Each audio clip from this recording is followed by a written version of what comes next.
విశాఖ జిల్లా శీలానగర్లో వెలిసినటువంటి తిరుమల బాలాజీ వెంకటేశ్వర స్వామి గుడిలో ఈరోజు వైకుంఠ ఏకాదశి అంగరంగ వైభవంగా నిర్వహించారు. వైకుంఠ ఏకాదశి పర్వదినాన వచ్చే భక్తులకు ఎటువంటి అసౌకర్యం కలగకుండా తగు ఏర్పాట్లు చేశామని ఆలయ అర్చకులు, ఆలయ ట్రస్ట్ సభ్యులు తెలియజేశారు. గత సంవత్సరం 32,000 మంది స్వామివారిని దర్శించుకున్నారు. అదేవిధంగా ఈ సంవత్సరం 50,000కు దాటే అవకాశం ఉందని, వచ్చే భక్తులకు ఎటువంటి అసౌకర్యం కలగకుండా తగు ఏర్పాట్లు చేశామని ఆలయ ట్రస్ట్ ఈ సుబ్బారావు తెలిపారు.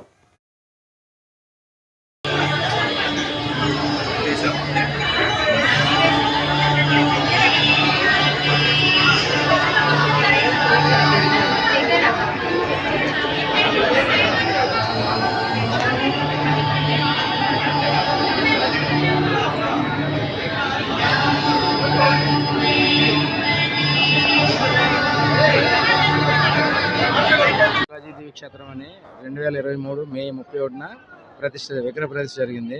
దీనికి పూర్వం మన బాలాజీ గారు ఎస్టీబీఎల్ అధినేత, ఆయన వెంకటేశ్వర స్వామి భక్తుడు అవడం వలన గత 15 సంవత్సరాల నుంచి ప్రతి వైకుంఠ ఏకాదశి స్వరార్చన అని చెప్పి 3 రోజులు ప్రోగ్రాం చేసేవాళ్ళు.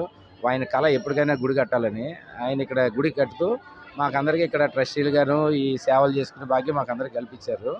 అలాగే ఇంతమంది భక్తులు తిరుపతి వెళ్ళలేరు కాబట్టి వాళ్ళందరికీ కూడా ఇక్కడ స్వామివారి దర్శనం చేసుకునే అవకాశం కల్పించారనమాట. అలాగే వచ్చిన భక్తులందరికీ బాదం పాలు, ప్రసాదం, నైవేద్యాలు, 3 రకాల నైవేద్యాలు, తిరుపతి నుంచి ప్రసాదం తెప్పించి ప్రసాదం, అన్ని రకాల ఏర్పాట్లు చేసాం. క్యూ లైన్లు కూడా బాగా ఏర్పాటు చేయడం అనేది.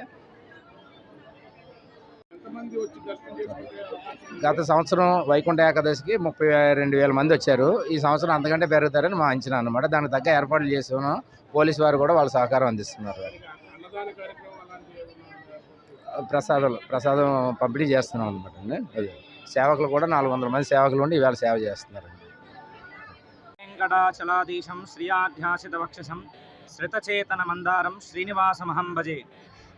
సూత సర్వార్థ తత్వజ్ఞ సర్వవేదాంత భారగ ఏనకారాది తత్సత్య శ్రీమద్వేంకటనాయక.